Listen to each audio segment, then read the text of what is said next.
All right, welcome back to Talk Tickers. You know what we do here, right? We take these crazy, complex earnings calls and, well, we make sense of them. It's all about those insights, the stuff that actually matters.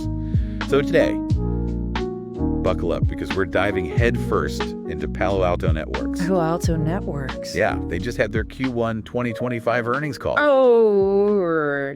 And let me tell you, this cybersecurity powerhouse, they are on a roll.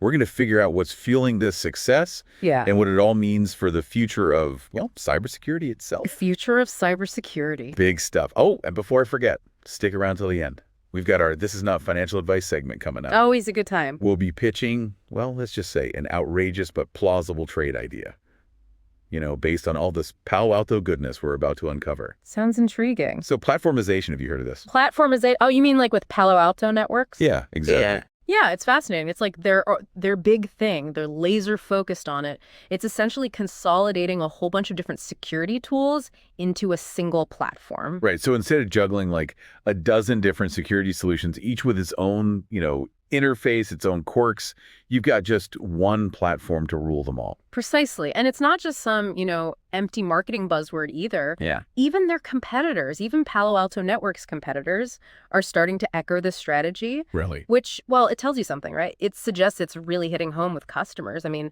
Gartner, they're predicting that by 2028, almost half of all organizations, almost half, will be using fewer than 15 cybersecurity tools. Wow. That's a huge jump from just 13% back in 2023. That is a huge jump. So clearly the industry, it's moving towards this integrated approach, and Palo Alto Networks, well, they're leading the charge. It makes sense, though. I mean, who wants to be stuck managing a patchwork of security tools when you could have, one centralized platform? Yeah. It just simplifies everything.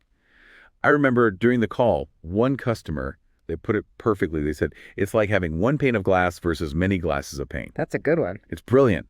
But what I find really interesting is, why is this platformization trend taking off now? Why now? That's a great question. I think one reason is just the sheer volume of security alerts that organizations are facing these days. It's just overwhelming, Security teams, they're struggling to manage all these alerts from all these different tools. Worker fatigue. Exactly. Alert fatigue, it's a real thing. So by consolidating, bringing everything into a single platform, suddenly you can correlate these alerts, you can actually identify the real threats, and you can respond much more effectively. So platformization, it's not just about, beefing up security. It's about reducing that complexity. It's about improving operational efficiency. Absolutely. And that efficiency, it translates directly to cost savings. And that's music to any organization's ears, especially, with the economy being what it is. Oh, for sure. Speaking of cost savings, let's talk about Palo Alto Networks' next generation security annual recurring revenue. NGS. ARR. Right, NGS ARR. That number, it jumped by 40% this quarter. 40%. So how does that growth stack up against, previous quarters? How about their competitors? 40%. That's significant. Even for Palo Alto Networks, it's a notable jump from what we've seen before. Yeah. And it puts them, well, way ahead of many of their competitors in terms of growth rate. Yeah. This shows their platform strategy. It's not just, resonating, it's translating into tangible financial results. And they're closing some pretty massive deals. Yeah. Like we're talking a $50 million deal with a major tech firm. Wow. A $15 million deal with a hospital system, and even a $20 million deal with a financial institution.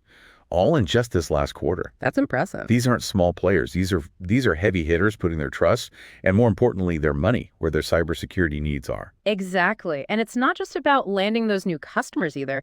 It's about expanding within those existing accounts. Growing with the clients they already have. Right. And that indicates a strong level of, satisfaction, customer stickiness. That's a really good sign, right, for a sustainable business model. Oh, absolutely. Now, one product that really stood out to me during the call was this XIM. It's their next-gen security information and event management solution. XIM, yeah. So for our listeners who maybe aren't as familiar, can you break down what a SIEM is and what makes this XIM product so special, so different? Sure. SIEM stands for Security Information and Event Management. Catchy? It's basically, think of it like a centralized platform that collects and analyzes security logs and events. And it pulls this from all sorts of different sources across an organization's network. So like a central nervous system. Yeah, like a central nervous system for cybersecurity. It gives you visibility, insights into potential threats. The problem is these traditional SIEM solutions, they can be a bit of a nightmare. Complex, expensive, and a real pain to manage. So kind of the opposite of what Palo Alto Networks is trying to achieve with their platform approach. Right, exactly. And that's where XSIAM comes in. It's cloud native. Okay. Designed to be much more scalable, user-friendly, and way more cost-effective than those older SIEMs. And this is happening, it's not just them, it's part of a bigger industry trend. What do you mean? The SIEM replacement cycle. Yeah. Companies are moving away from those older on-premise SIEM solutions. They're moving towards these modern cloud-based solutions like XIM. So it's like what happened with like cloud-based solutions disrupting other areas of enterprise software is now happening in the SIEM market. Exactly. And XIM, it's in a prime position to really capitalize on the shift. They've seen phenomenal growth, especially, after they acquired IBM's Curator SaaS business. Oh, right. Which significantly expanded their customer base. So are we looking at XIM potentially becoming like their biggest revenue driver down the line? It's definitely possible. I mean, they've already got over 150 active XIM customers. Wow. And over 40 of those are generating over $1 million in annual recurring revenue each. And remember, it's still early days for XIM. That's really interesting. We'll definitely have to keep an eye on how that develops. Another innovation they mentioned was this Prisma Access Browser. Yeah, the Prisma Access Browser. A secure browser built directly into their SaaS platform. Now, SASE, for our listeners who may not be familiar, stands for Secure Access Service Edge. A mouthful. It's a cloud-based platform that combines networking and security functions, which, is becoming increasingly important as more and more businesses adopt cloud and remote work models. But why a dedicated browser? Why go that route? The Prisma Access Browser, it's a really smart solution to a growing problem, securing those remote workforces. So many organizations, they rely on these clunky virtual desktop infrastructure, VDI solutions, to secure remote access. But they're expensive, they're hard to manage. The Prisma Access Browser, it offers a more lightweight, user-friendly approach. That makes sense. It just integrates the security directly into the browsing experience. So you're essentially getting a secure browsing environment, but without needing that whole virtual desktop setup. Exactly. And it seems like it's gaining traction. They've already got over 115 new customers, and they've sold 1 million licenses, all since they acquired Talon Cybersecurity, the company behind the browser technology. The initial adoption rates, they're pretty impressive. Yep. It'll be interesting to see, how it evolves. For sure. If it can truly become a real alternative to those traditional VDI solutions. Definitely something to watch. Yeah. Now, switching gears a bit, they also talked about securing AI itself, which that seems like a whole other level of cybersecurity. What does that even entail? Their Secure AI by Design portfolio. It's specifically focused on addressing the unique challenges of securing the AI applications themselves. Okay. As AI becomes more powerful, more ubiquitous, it's crucial to make sure these systems are secure, not vulnerable to manipulation or attack. It's like a double-edged sword. AI can be used to create these incredibly sophisticated cyber attacks. Right. But it can also be used to defend against them. So it's like AI fighting AI. Exactly. And Palo Alto Networks, they're at the forefront of this emerging field. They're not just talking about securing the infrastructure that AI runs on, but also the AI algorithms, the models themselves. That's mind-blowing. But before we, go too deep down that rabbit hole, let's take a look at their overall financial performance. What does it tell us about the company's health, their prospects? What do you think? Yeah, let's dig into those financials. All right, so unpack those financials for us. What stood out to you? What were the highlights? Well, overall, they had a really strong quarter. Revenue growth was solid, operating margins expanded, and they generated, healthy cash flow. Cash is king. Right. These are all, key indicators of a company that's not just growing, but growing profitably, which is what you want to see. Absolutely.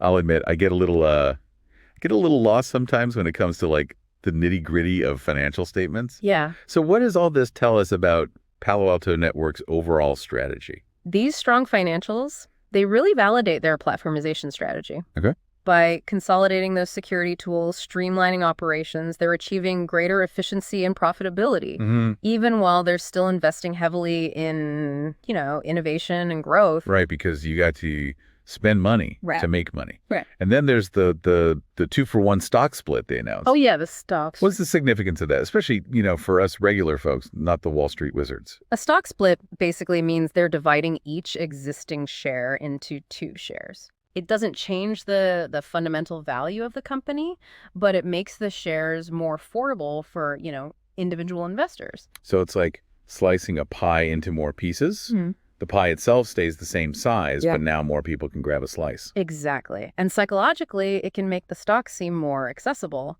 which can sometimes attract new investors. Makes sense. Potentially drive up demand. You never know. So it's a bit of a marketing tactic for the stock market, but it also, makes it easier for everyday investors to get a piece of that Palo Alto Networks action.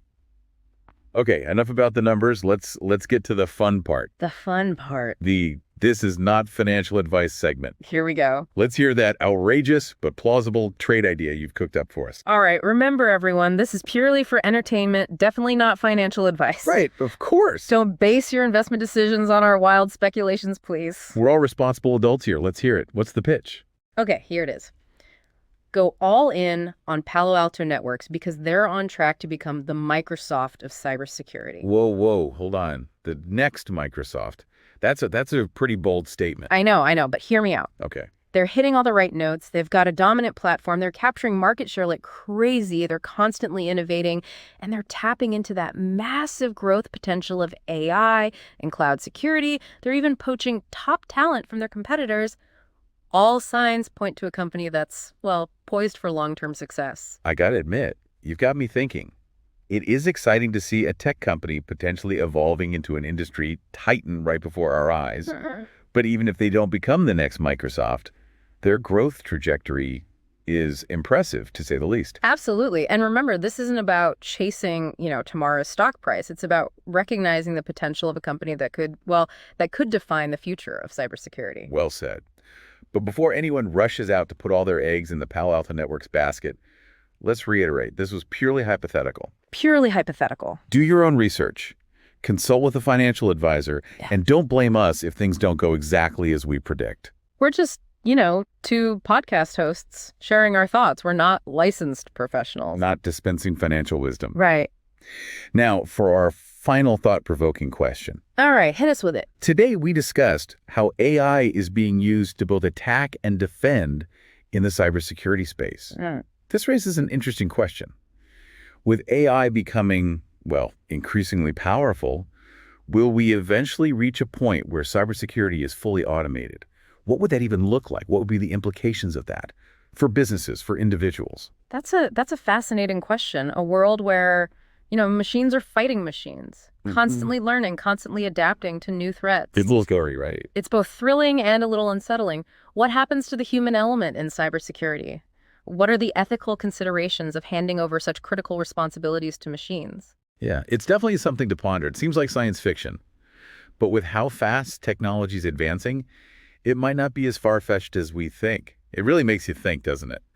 About the future of cybersecurity and, the role AI will play. Yeah, no doubt. And that's what's so exciting about this industry. It's constantly evolving, always pushing those boundaries, what's possible. And it seems like Palo Alto Networks, they're determined to be right there at the forefront of that evolution. They're definitely making all the right moves. That focus on platformization, the investments in cloud security, AI, and their commitment to innovation, it all points to a company building for the long haul. Well, there you have it, folks. Another Talk Tickers deep dive, this time into the world of Palo Alto Networks. Their impressive Q1. We hope you got some valuable insights from our analysis. And maybe even some food for thought about the future of cybersecurity, where it's all headed. As always, this is based on, publicly available information, but do your own research. Always. Due diligence before making any investment decisions. We're just 2 podcast enthusiasts here, sharing our perspective, not financial advisors. Not giving out investment advice. All right, be sure to check out the show notes, links to all the sources. Everything we discussed today will be there. And hey, we love to hear from you guys. Connect with us on social media. Let us know what you think about Palo Alto Networks, their prospects, or, any of the broader trends we talked about today. Until next time, stay curious and keep exploring the fascinating world of earnings calls. Right here with Talk Tickers.